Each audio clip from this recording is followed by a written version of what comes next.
baby! God damn, I love this motorcycle! Oh, and I'm probably gonna get pulled over now because I just pulled on the highway and there's a speed trap there. And the last thing I need to do is accidentally drag the bags of this Pan America across some kale-eating, phone-watching Californian's Tesla. So that's one sheriff. There's another sheriff. That's highway patrol. They got the AR-15s out too. They're strapped.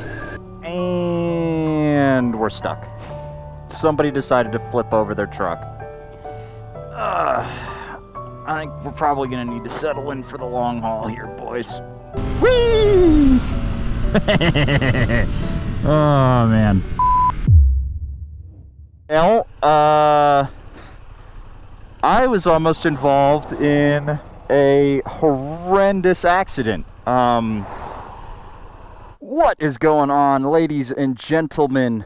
Lizards in people costumes, Martian overlords, robot overlords, anybody out there? Welcome to another episode of Yammy Noob, and today we're doing something a little bit special with our lovable and cantankerous guest star, this 1250 Pan Am. We're actually sitting here at Biggs Harley Davidson in San Marcos, California, for reasons I'm going to get into in a minute. And over the next 3 days, I'm going to take you with me across the American Southwest on my way back to Austin, because Harley has given us this Pan America as a long-term loaner. I think you've already seen it in one video at this point. And it's my job to get it back to Austin. So come along, it's going to be a good one. Okay, so I think you guys already know I love the Pan America. I love it quite a bit. Perhaps my favorite motorcycle right now. Every single time I ride this bike, I fall more and more in love with it. And Harley has graciously given us this Pan Am from their fleet, which is important in a minute, for us to test and use and review against a bunch of other bikes and basically make whatever content we want with it. I've talked with their PR folks and they're good with us saying whatever we want as long as it's fair, and I think that's one of our good qualities, is we try to stay fair to every motorcycle we get. And it's going to be hard for me to be impartial with this because I have such great experiences and memories on the 1250 Pan Am. But let's get on the road, and I'm going to tell you the story as we're getting north, because we're actually going to go to Fresno. I'm going to meet up with a buddy of mine that I haven't seen in a couple of years. I'm going to meet up with him for a night, and then we're going to go east from Fresno through some really pretty country. And I'm going to just take you along for what I think is a good quality American road trip on a great quality American motorcycle. So let's dive in. Oh, and before we do, a quick shout out from our sponsor for today's video. Hey, whoa, dude, what are you doing What's here, up, man? No, I'm mounting up my phone to the bike. Wait, no, why? Dude, there's a better way to do this. You don't have to live this life. Really? No. Thanks, Rockform's got you covered, man. Has this ever happened to you? You see, you don't need to use archaic technology like tape or zip ties if you want to check maps or change your music while you ride. Not only can you get a rock-solid mount for your bike, your car, your bathtub, etc., but you're also going to get the next level in cell phone safety systems. Rockform's low-profile case has been drop-tested from 6 feet and will keep your phone safe without turning it into a massive plastic brick in your pocket. It doesn't stop there, though. Rockform has sport rings, wireless chargers, and more. Click the link down below and use the code YN25 for 25% off your order. Oh my god, being on a bike feels so freaking good. Oh! Yeehaw, baby! God damn, I love this motorcycle. Oh, and I'm probably gonna get pulled over now because I just pulled on the highway and there's a speed trap there. Let's see, is he gonna pull me over? I don't think so.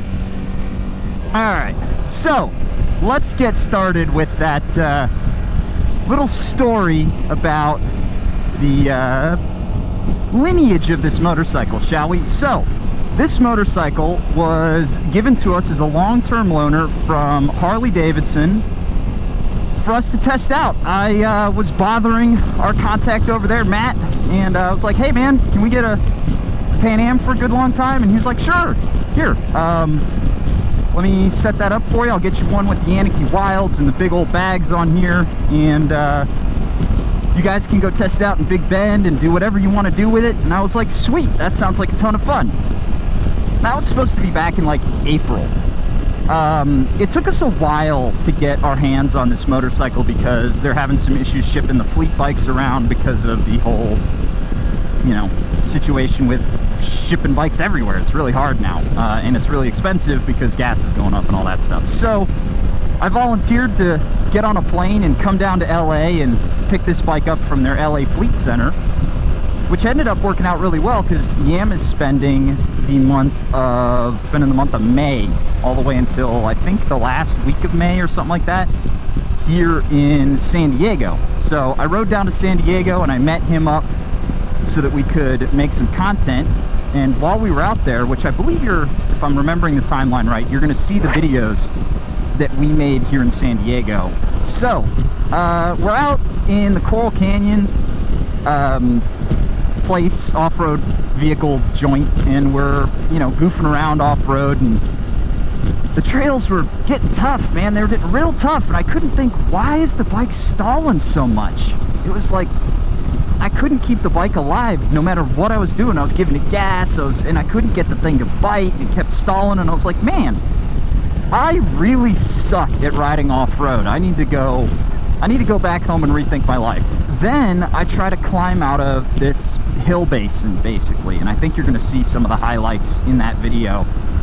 And I realized that it's not me. Well, it is partially me because I'm not that great off-road. But one of the big problems is the clutch is slipping, and I'm like, oh, okay, easy enough. Let me get this thing out of this basin, and I'll pull over and I'll adjust the clutch cable because it's a standard clutch, unlike the hydraulics that come on a lot of the fancier Harleys. Cable clutch, I sit down and I adjust it. I've got my roadside toolkit plus the toolkit that came in the bike, and I pull some panels off, adjust the thing, and it's all set and ready to roll. Great. It works for like a quarter mile. It immediately starts slipping, and when I say slipping, guys, I'm not talking like you rev it up in 6th gear and you hammer on the throttle and it revs out in 6th gear and you're not getting any power. No, this was 1st gear. It was literally revving so hard in 1st gear that it wouldn't accelerate past 20 miles an hour. And I thought it was in limp mode, and the guy was like, no, it's not in limp mode if you can get it over 2,500 RPM. And I was like, oh yeah, it'll rev to the moon, it just won't put any power down. So I shoot Matt a call, or shoot him a text, and I'm like, hey man, don't know what's going on with the bike, but I'm gonna get it over to Biggs Harley Davidson. They're gonna check it out, and we can go from there. So the guys at Biggs, they pull the clutch out, and they're like, yep, this thing is shot. Like, super shot. Like, dead in the water. You're not gonna get another mile out of this clutch shot. And to give you guys an idea, this bike has 1,292 miles on it. So it's a fleet vehicle, which means they see a lot of hard miles. That's why you never want to buy a demo bike. But even at 1,292 miles, having to put in a whole new clutch is unheard of. So the amount of abuse that this poor Pan America went through at the hands of its previous owner or previous rider is legendary, I think. I think this thing is going to have some serious flashbacks. But anyway, Matt is kind enough to overnight all the bits and bobs that this thing needs to get fixed. And unfortunately, they were missing one piece, so I had to spend one night waiting for the parts to come in, and then I needed to spend another night waiting for that one extra part to come in. But long story short, I am on the road now with this Pan America after having to have the entire clutch replaced at 1,292 miles. Now, again, guys, I don't want to give you the impression that this motorcycle is unreliable as a result of that experience. I really don't. That's not the take-home message. The take-home message is that this motorcycle in particular has some serious war flashbacks. It has seen some terrible, horrible, bad stuff. Now, you might be paying $6.50 a gallon for Supreme here in California, but at least your highways are built wide enough that I can navigate the freaking Starship Enterprise that is this Pan America through these lanes. This is quite nice. Obviously, I'm not going as fast as some of the senior Californian motorcyclists, mostly because I don't get to split like this on the highway or filter as I'm currently doing. And secondly, my bags are wider than my mirrors, so this bike is deceptively wide right now, and the last thing I need to do is accidentally drag the bags of this Pan America across some kale-eating, phone-watching Californian's Tesla. That wouldn't go well. So I'm not splitting as fast as I could be, but man, it is nice to be able to filter my way through this traffic. I wish Austin had this, because it's basically going to be like this all the way through LA. I literally have to go through the heart of LA right now. I'm on the 5 north now, just outside of Santa Ana, I believe. Well, this is pretty cool. Rolling through Santa Clarita. Literally just getting in there, thanks to the sign. I know where I am now. I think we're a little under 200 miles from Fresno. Should be getting in right around 6 or 7, I think. I can't remember. But I've been battling my way through some serious traffic getting out of LA. Man, I will say there are some seriously pretty vistas in this state, though. Damn. Alrighty, folks, we are taking a little bit of a detour. I have no idea if this is public land or not, but I saw a lot of interesting looking trails out here. Now this does appear to be where people live, so I'm going to be riding it, not sliding it. I don't see any signs.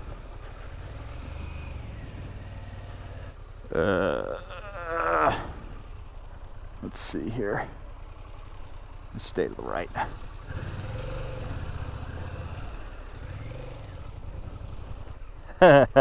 All right, I'll take that. You know, it's funny, I was in an Uber this morning to go ride up to the Harley dealership to pick this bike up, and I was talking to the guy. I was like, yeah, I was out riding trails, and you know, the bike had some issues, so I brought it into the Harley dealer, and he's like, you were out riding trails on a Harley? I was like, yeah, man, they've got that new bike that can handle it. He had no clue. It's kind of funny to be able to, you know, just be like, yeah, I was out on a dirt road on my Harley. It's so cool that they made this motorcycle, man. It's so cool. This was worth it right here. This was worth the trip. I do love the off-road modes on this motorcycle. If I'm going to talk about the bike for a minute, the off-road modes on this really do a lot of the work to make you just feel like a hero, you know?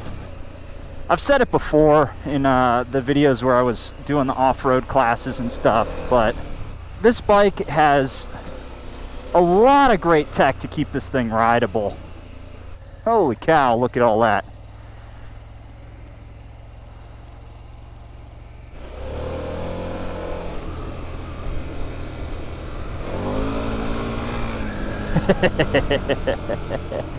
Oh, man. I know, this isn't off-roading, guys. I know. This is just dirt road, but I don't know, it's just fun. And I'm out here doing it on a freaking Harley. Are those camels? Yep, those are camels. Oh, private property.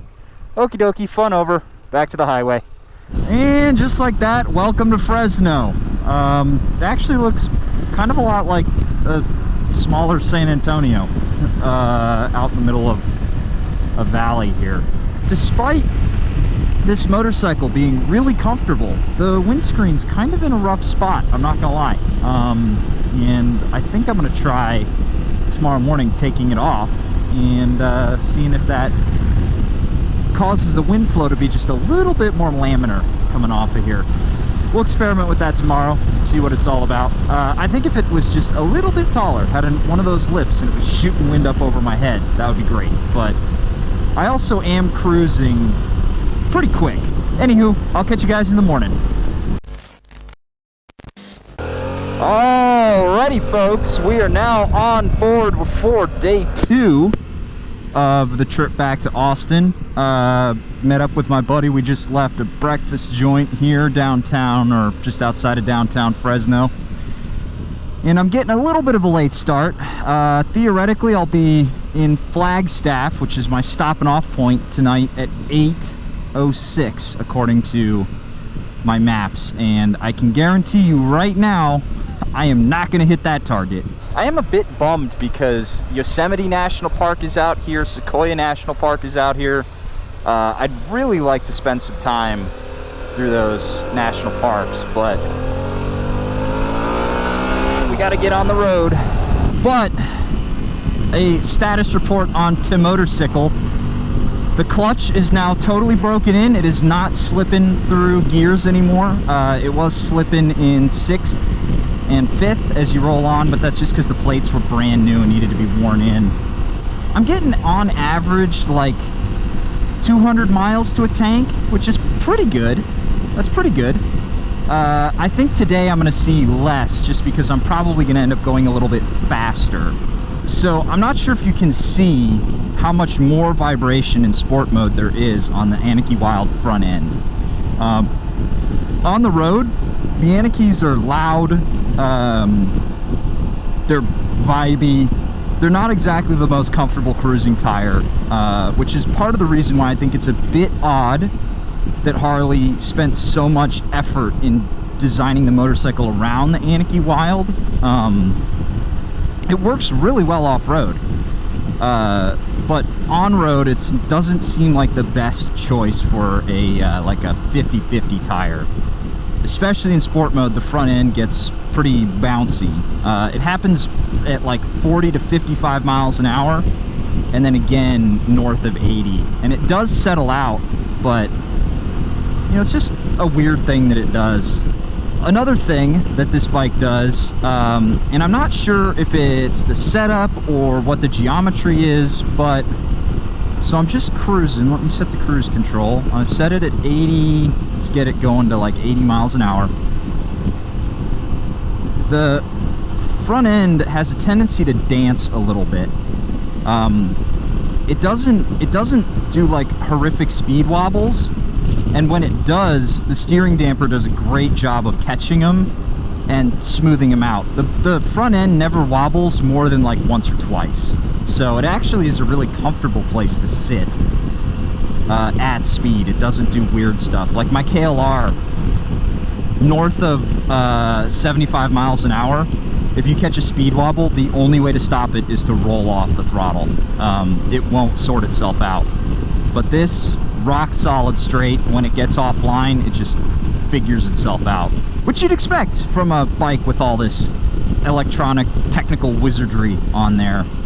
It would be a bit of a bummer if it didn't do that. Other than that, no statuses to report on the Pan Am other than, you know, it works really well at the touring part of adventure touring. At least on our first day, only doing about 300 miles. Today we are going to do over 600.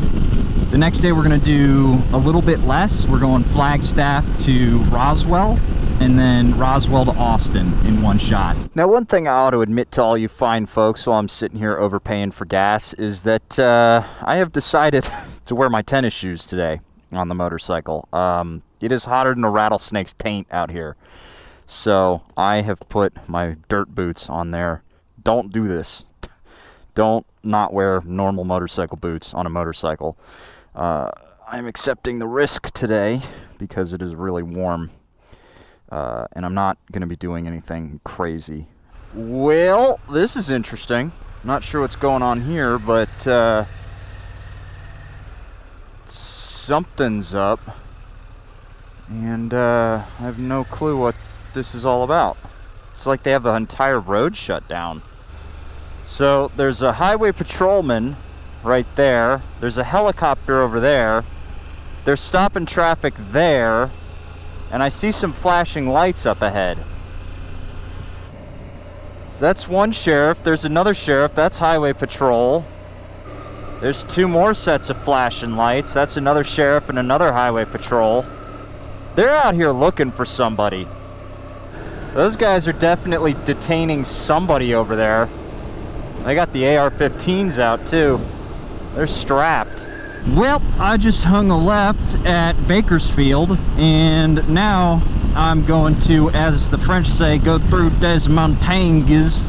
And yes, I do understand that's not how you say mountains in French. I'm just making fun of the French because I'm feeling spicy and I'm by myself. Alrighty, we're getting a little ways up here now, and I am seeing some absolutely awesome just dirt roads out here that would be so much fun to ride on, but all of them through these wild and crazy foothills here seem to be behind gates. But we are getting up in altitude, which is nice. The temperature's already gone down 6 degrees. I certainly appreciate that. I'd really like it to get down even more because, yeah, it's real toasty out here. It's proper desert. And we're stuck. Somebody decided to flip over their truck. I think we're probably going to need to settle in for the long haul here, boys. I don't know how long they're going to leave us here, but... Well, we're finally back underway. I was sitting there for like 45 minutes while they waited to clear that. I got some time to make up now, because, yeah, I was sitting for a lot longer than I would have wanted to be. But it's cool, and I got cloud cover, so I'm going to be real comfortable, and I'm just going to freaking haul the mail that way. And right now the bike's riding itself, so that's pretty cool. Let's have some fun, shall we?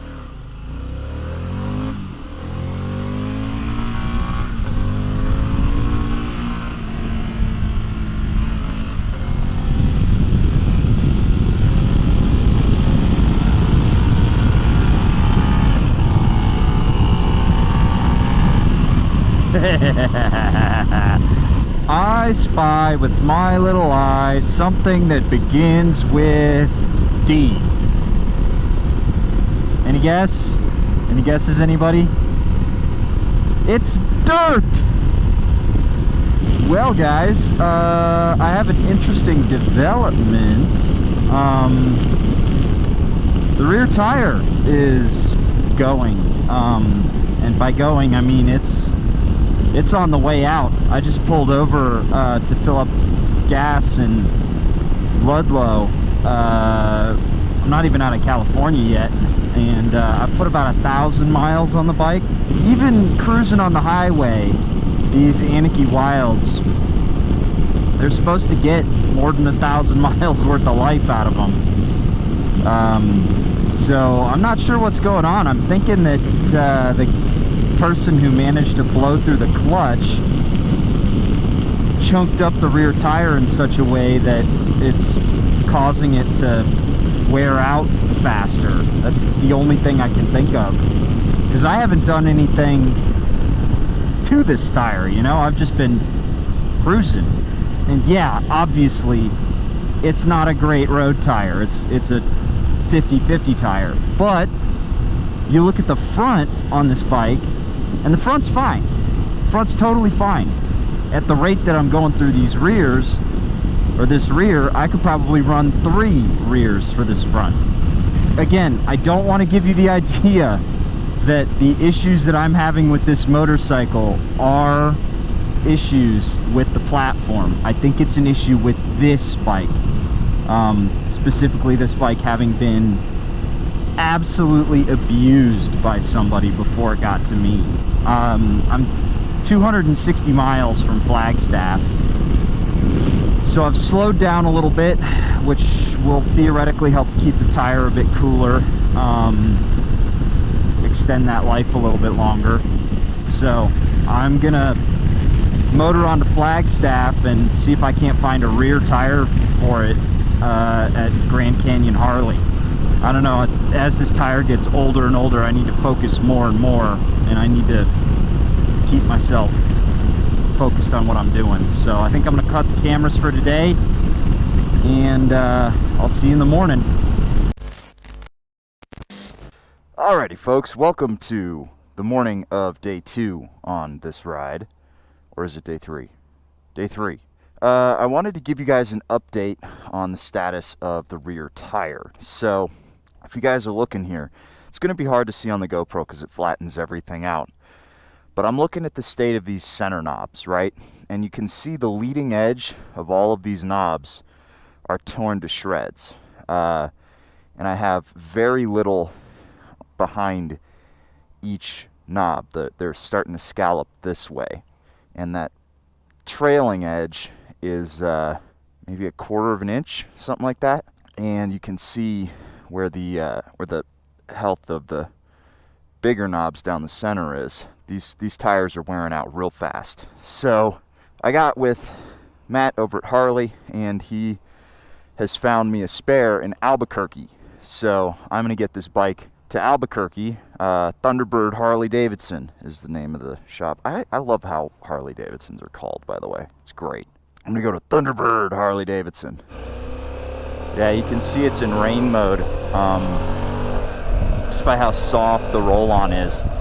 I did that so that I could preserve as much of the tire as I could. Today I'll probably just drop it in road mode, just because I'm going to be spending a lot of time going up to Albuquerque on some busy, high-traffic highways.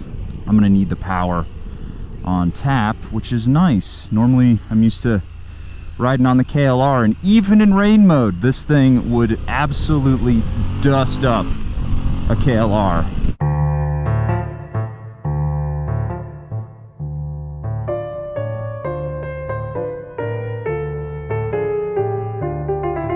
We're actually rolling past Meteor Crater out here in the middle of this nothingness, which is a really giant, exactly what it sounds like, Meteor Crater. That's it right there. Let me stand up so y'all can see it. So it's not that big ridge to the right, it's the little one to the left. The one that looks all jagged and stuff. That was caused by a meteor the size of like a Volkswagen, I think, that hit the ground. It's like a mile wide, 600 feet deep. That sign back there actually said that if you find meteorite material out here, you're actually not allowed to take it with you, because it literally showered this entire valley with chunks of itself. And you can still find them out here, which is really cool. Also, while we're cruising out here, it's worth pointing out that the Pan Am just adores this stuff. This is like what it's built for. These just light, flowy roads with a little bit of lost traction here and there. Super fun to take these down this. Whee! Oh, man. Oh, Spite, you're supposed to get to Albuquerque so you can get a new rear tire. What are we doing out here, bro? We're having fun. This is an adventure. All right, let's get to stepping. Sport mode. Whee!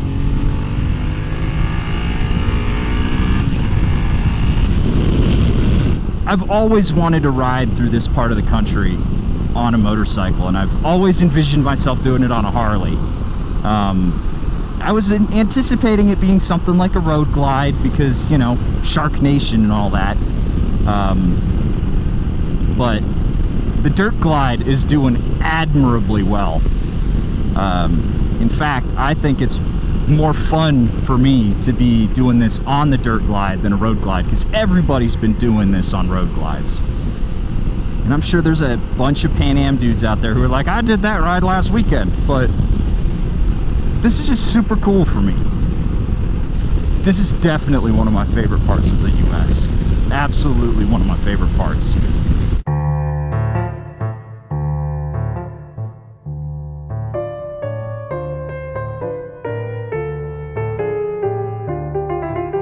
Well, we're officially in New Mexico, so that's a good start.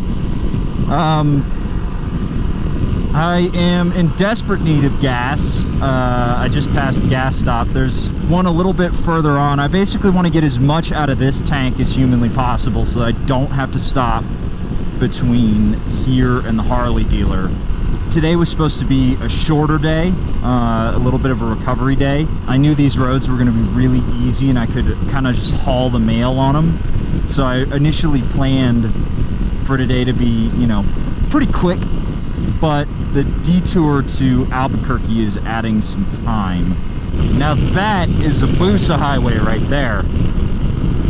If you could clear this out, I mean, it is just perfectly flat the whole way, all the way to the top of that hill. You could go real quick if you wanted on this road. I don't know that I've seen a highway this straight and this smooth for this long. That's actually really impressive.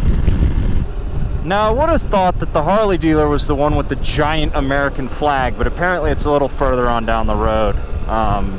But we did make it.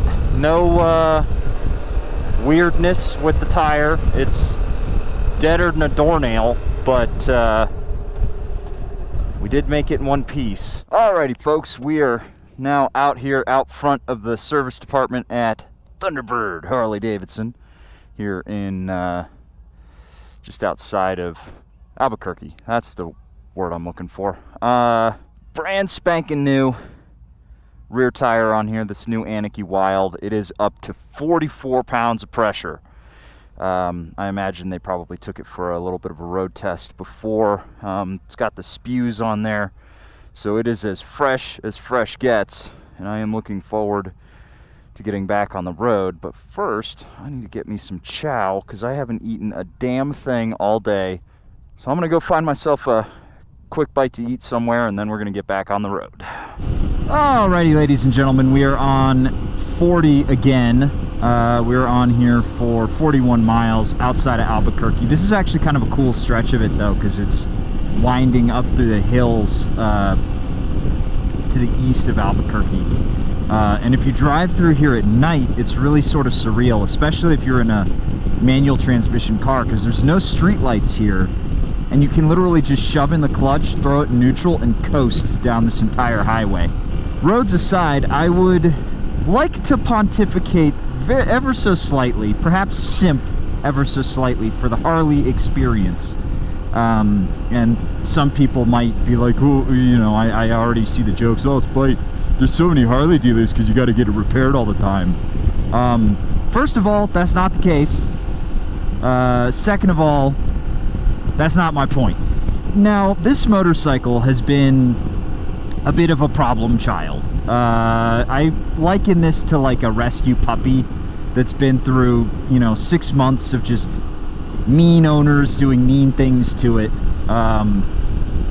You know, it was a little incontinent. It you know, one of it didn't feel like it wanted to work right, and you know, it wore out a little bit quick. But you know, once I identified the problem and took it to a dealership, they took care of it. Now, admittedly, I will cop to the fact that Matt over at Harley pulled some strings to get this bike on the road and moving, because he knows that I got to get back to Austin, so he called some favors in for me, and I very much appreciate that. However, I have had similar experiences on my own before I was even involved in YouTube. If you're driving anywhere in the United States, chances are you're gonna pass a whole bunch of Harley dealers. And if you want to tour on a motorcycle in America, and I think this is fairly similar for a lot of European places, I don't imagine there's Harley dealers literally everywhere like there is here, you know, across the pond, but I'm sure there's plenty. And if you're gonna go out and tour and you want dealer support for whatever problems you might encounter, Harley's got the biggest network out there. Yeah, I'm gonna call today a wrap, and I'll catch you guys in the morning. Alrighty, good morning everybody. Welcome to the last day of my Pan Am adventure hauling back home to Austin, going east. We're here in Roswell, New Mexico. about 8.5 hours from Austin, and I'm tired. I'm real tired. I woke up this morning, and the last thing I wanted to do today was get on the motorcycle. But one more day on the Pan Am's not too bad. Now, little update on the bike. That rear tire, I checked it out this morning, and it is holding firm at it's 40 something pressure. Again, the tire pressure monitoring system doesn't actually read right until the tire actually warms up. So it says 37, but it's not at 37, I can promise you that. Anyway, I'm gonna get on the road a little bit, knock out some miles, and I'll see you on the other side. Well guys, today is gonna look an awful lot like this all day. The roads that I'm going through are going to be long, they're going to be straight, and they're going to be through nothing. This is basically what it's like getting into Roswell. It's what it's like getting out of Roswell. There is sweet all out here, and the same goes for the parts of Texas that I'm going to be rolling through. However, I was in Roswell last night, and I'm not about to say that I saw some aliens or anything like that. However, I did see some weird stuff on the side of the road. Basically, I was rolling down 285, and basically like 30 or 40 yards into these fields, there was this light that was flashing every, second or two. Oh, doves. Yeah, it would just like flash, like a camera flash almost. And obviously I couldn't see what was out there because it's just a dark-ass field in the middle of nowhere. But I will say that it was keeping up with me at 105, and it was keeping up with me at 45. So, it's entirely possible that somebody out there in the fields has decided to goof around with tired drivers going into Roswell, but I have no idea what the point is of just some light out in the field, because you're looking at the road and being out in the field is distracting. So yeah, I did see some weird lights going into Roswell. That was interesting, to say the least. Well, I was almost involved in a horrendous accident. Some lady in a Maserati was trying to pass on the outside through this corner here, and you'll actually be able to see where she went wide. So I was coming into this corner, right, and I'm just poodling along, and I see this Maserati go way wide right here, and go off the road and almost flip over. Yeah, that was pretty terrifying. That'll wake you up faster than a shot of coffee. She was going like 100 miles an hour, and I was going 80, just cruising. And she picked a real bad spot to pass. I don't know if she didn't see me or what, but yeah, it was like I watched her do her thing, and I didn't want to move from my spot in the lane because she was doing her own thing, and I was like, you have chosen your fate, and I'm not going to let you take me down with me. So I just basically moved to the center like this and let her go way wide right. I checked to make sure that she was okay, and she was in shock and stuff, and she didn't want to.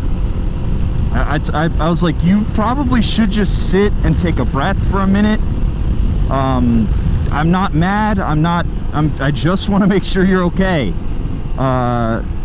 You're about to get going at 80 miles an hour again after almost rolling your car over.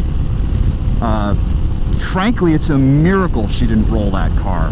Holy cow. That was a jarring experience. You get the adrenaline pumping. I'm not normally the superstitious person, but now that I'm thinking about it, this trip has sort of been cursed from day one. Man, I tell you what, I'm gonna be on edge for the next 8 hours riding back, because you know, that was too close for comfort. And like I said, there's been something every day.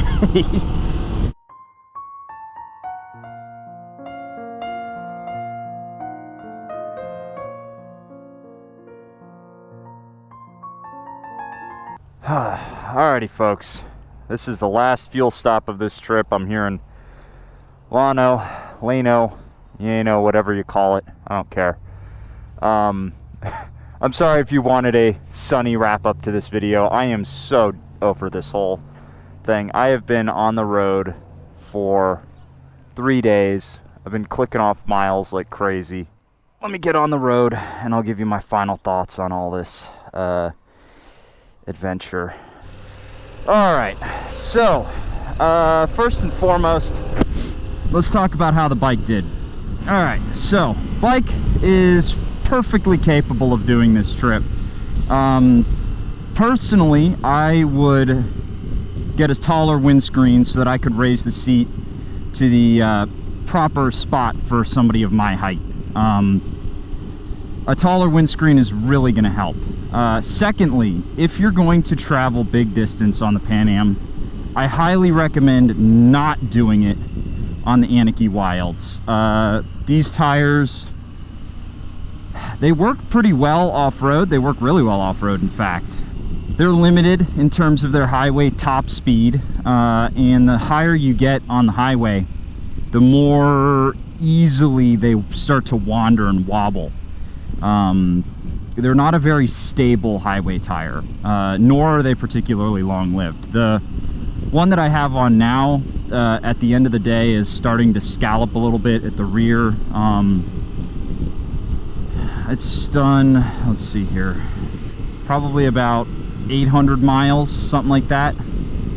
And it's starting to scallop a little bit. I think that this tire could probably go 4,000 miles, would be my guess. Now, beyond that, there are some issues that I have noticed spending this long on the Pan America. One is that and I think a lot of this is actually down to the fact that I have the Anarchy Wilds on. The suspension, when it's pretty soft, has a tendency to start to, you know, just wander and wobble at higher speed. I really do think that's down to the tires. You swap them out for a less knobby tire and it will solve that problem. Yeah, there's a big old wildfire over there. Let's get another one. I'm hoping that that actually isn't the way that I need to go, because wouldn't that just be a wonderful end to today? Honestly, I'm just tempted to drive into the wildfire and end it all at this point. But I'm 70 miles from home. I can make it. Yeah, I don't know. This was a long one. This was a really long one. Oh, no, it looks like they're turning people around. Guys, honestly, at this point, I'm so shot. The bike is phenomenal. It's a great package, but it's not 100% ready for this long haul tour right out of the box. I really would suggest swapping tires. I would suggest getting a taller windscreen. The saddle's fine. And then with those two solutions, you might be looking at a really capable long haul highway tourer with a bunch of power and some great rider amenities. As it stands right now, I'd probably give it like a 7 out of 10. Personally, I would give riding through Texas a negative 12 out of 562. This has been the worst state I've ridden through this whole trip, and I don't say that lightly. I almost got splattered off the map in New Mexico, but Texas is awful. I hate riding through West Texas. If I never have to do it again, I will be happy. But before I get too sour and salty, I am going to call this one. I am super thankful that Harley-Davidson gave us the opportunity to have this Pan Am as a long-term loaner. Despite the fact that I'm getting a little sore towards the end of this, the bike has been a phenomenal tool for this job, and I enjoyed everything but Texas. we've got a lot more coming with the Pan-Am. So if you're interested, stay tuned for that. And in the meantime, I'll catch you on the next episode of Yammy Noob.